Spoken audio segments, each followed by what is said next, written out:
guys! Today we're going to do question 106. Let's start by reading the question.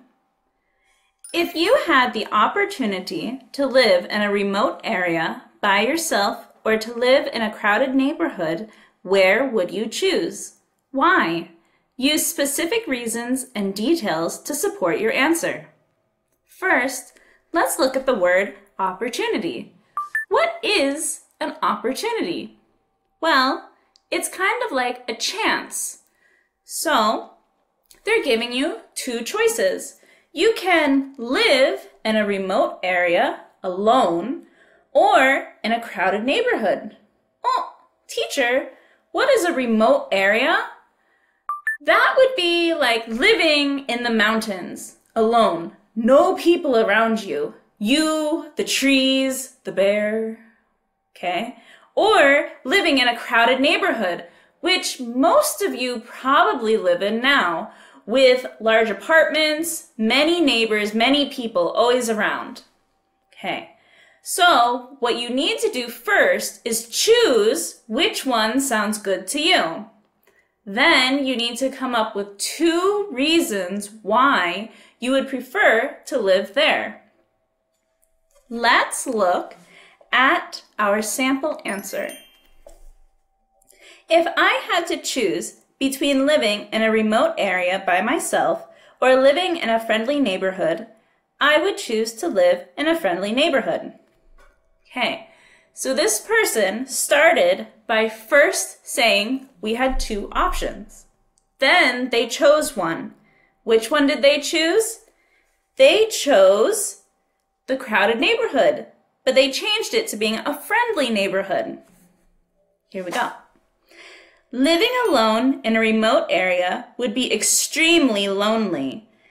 Living in a friendly neighborhood would provide plenty of nice people to talk to and do things with. All right.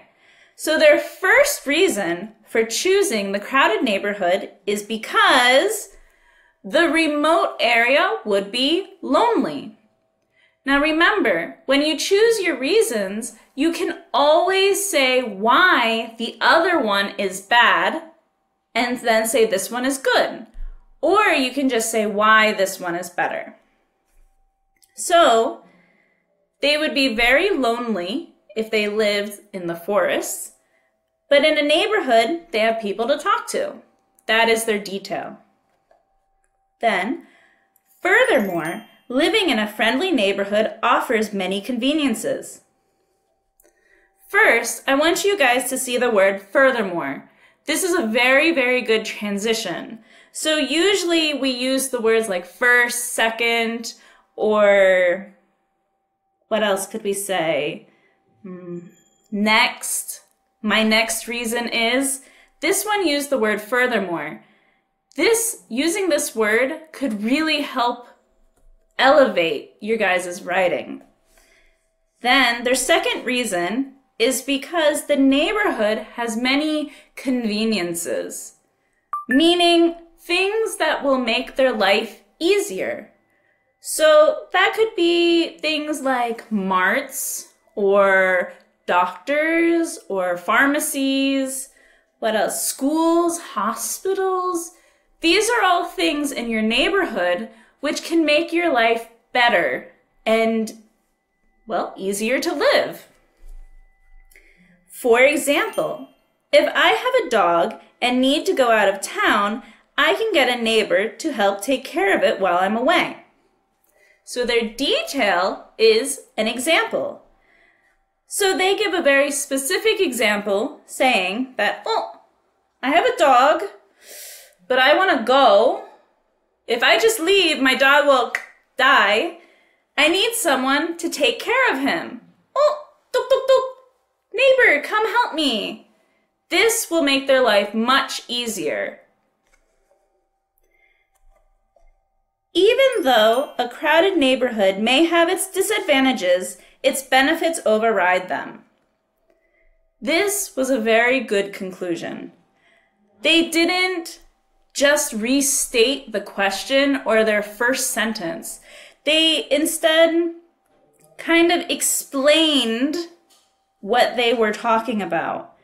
they used the other side and said that their idea could be bad, but it has way more benefits than the other side. This is another way that you can conclude your speakings. So for you, do you think it's better to live in a remote area or in a crowded neighborhood? Maybe if you choose the remote area, what could be some benefits to that? What about it would be very quiet?